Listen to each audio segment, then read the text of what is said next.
Na hii inakuja tu kwa kila mmoja ambaye anaenda huko, anasema ukiingia tu kwa gate, hata weather ina change. Unaanza kukaa tofauti na vile uko nje kunakaa. Unaanza kuona ishara fulani. Na hizo ishara ukiinterpret kiroho, ni ishara zinakuambia umeingia kwa territory ya umasikini. Utakuta kichwa ng'ombe hapo na pembe zake. Utakuta vibuyu zimeanikwa huko. Zinakuambia huko ni kwa umasikini, so umeingia vizuri. Utakuta tu mauchafu, takataka. Na ule mtu unaenda kukutana naye, kama utabahatika ukutane naye, utajua kweli huyu mtu ako na shida. Utakuta hajavaa suti kama mimi. Amevaa tu vibaya. Hata kama ako na pesa, amevaa vibaya. Sasa huko mnaenda kutafuta nini? Na hakuna kitu. Mnaenda kutafuta shida. Kwa maana mnatafuta utajiri mahali haipatikani. Vitu mzuri vinapatikana kwa Yesu. Na za Yesu hazina mashida. Kuna dada mmoja aliniambia, nashukuru Mungu yuko hapa kwa sababu singependa kuongea mahali hapo. Aliniambia hivi. Nitakwambia kila aliniambia. Aliniambia mimi pastor, nashukuru Mungu kwa sababu Mungu ni mzuri.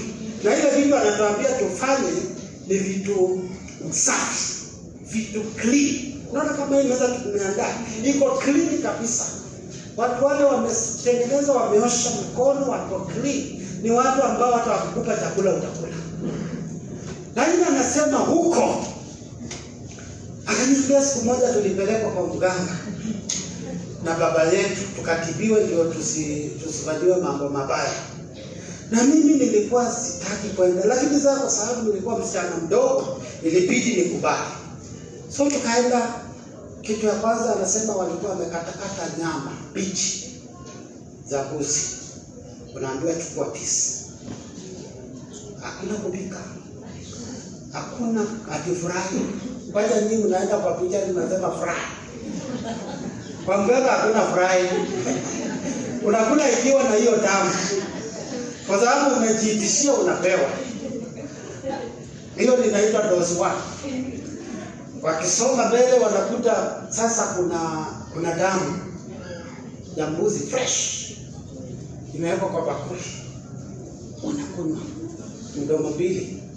Unatoka hapo. Sasa unakutana na daktari mwenyewe anakuchanja na anakupaka dawa na ananuka kama sijui nini. Yaani ananuka tu vibaya. Unaona? Lakini sasa watu wale wanahudumia, angalia vile wamekaa smart. Sasa ukienda kuhudumiwa na huyo daktari, utakuta hayuko vizuri kama vile kuko hapa. Kwa hiyo vitu ya Mungu ni nzuri. Kwa nini mnaenda kwa waganga na hakuna vitu vizuri? Hakuna kitu vizuri huko. Hata kama sijawahi enda, ninajua hakuna kitu vizuri. Baraka nzuri zinapatikana kwa Mungu. Kwa hiyo pamoja na hiyo, fanya bidii. Kila Mungu anakupatia ufanye, fanya kwa bidii. Kitu kingine utakuwa endelea fanya katika hii hali ya kupokea baraka za Mungu, endelea kuomba, endelea kujiombea. Kuna watu ambao wametoka katika jamii ambao zimefungwa kwa sababu ya vitu zilifanyika kitambo. Endelea kuomba. Na pamoja na kuomba, endelea kukiri. Kuna watu wanaomba kitu moja, kisha ukisikia wakikiri, wanaongea kitu tofauti. Nilikuwa napeana mfano kama huu. Mtu amekesha akiomba, Mungu nibariki. God, open my doors. God, Mungu nitembelee. Na akifika asubuhi anaenda kutembelea marafiki. Na marafiki ni wamshonea. Anaanza kusema, hey, na hii maisha ni ngumu kabisa. Haki hatutafaulu. Wewe ndio watano kuniambia sitafaulu. So ile ambayo ulikuwa umeombea unaweka X. Sasa hiyo ni kazi gani jamani?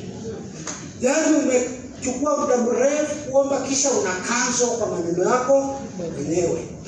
Nilikuwa nasema Iwapo una mtu wa kukaa naye anaweza kukutia moyo, usiende kwa hawa watu ambao wanamzaha, watu ambao wanakejeli, watu ambao wanaongea kama ulimwengu.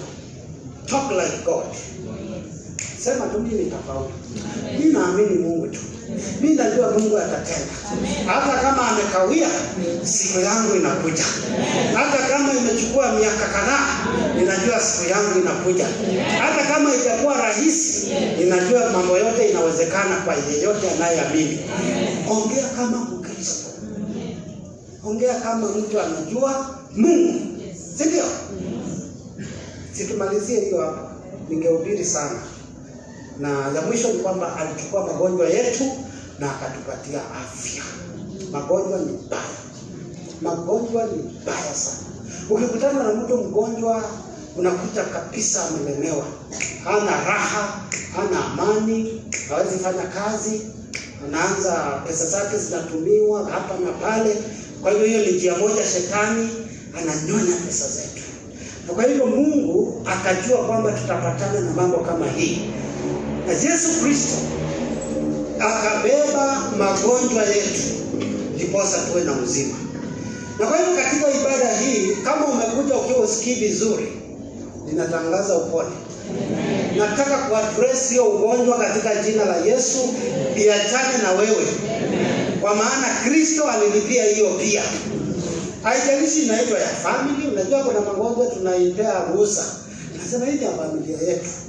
Hii ilikuwa na shosho, ikawa na fulani. Si sawa, ni sawa. Lakini Yesu Kristo anasema nini? Anasema alibeba dhambi zetu, akabeba magonjwa yetu, kwa mapigo yake tumepona. So anza kuamini Mungu. Hiyo ugonjwa isikuwe na mahali katika maisha yako. Haijalishi inaitwa jina gani, hata kama ilitolewa sadaka na babu, hata kama ilifanywa itikadi, tunakutenganisha na hiyo ugonjwa. Na hakuna ugonjwa Mungu asiyoponya. Unajua kuna mtu alikuja kwa Yesu na akamwambia, Yesu, kama unataka uniponye, kama unataka. Na Yesu akasema, ninataka. Kwa hiyo Yesu anataka upone. So ukishiriki meza, upone.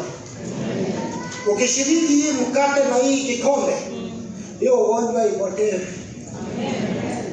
Tunatangaza kutakuwa na shuhuda hapa. Amen. Watu watakuwa na shuhuda na sema, siku hiyo hata sijui kulienda aje. Nilikuwa nasikia naumwa na hapa, nilikuwa nasikia naumwa na kifua, nilikuwa nasikia naumwa na mabega, nilikuwa nasikia naumwa na magoti, lakini Mungu aliniponya. Hapa kuna uponyaji. Amen. So jitayarishe. Uponyaji wa kimaisha, uponyaji wa kiafya, uponyaji wa kiroho, uponyaji hata wa kimapato.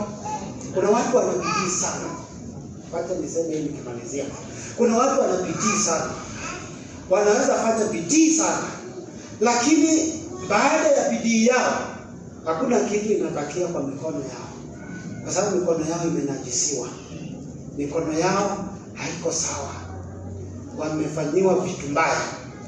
Natangaza wakati utashika hii kikombe na hii mkate, mikono yako ipone. Watu wanateseka. Watu wanapitia mambo na saa nyingine hawasemi. Yaani mtu unakuta bidii. Lakini ikifika wakati wa kuvuna inapotea. Mungu akuponye kipesa na kiroho. Kuna watu hapo nyuma Mungu anawahudumia. Hata pande hiko na watu Mungu anawahudumia.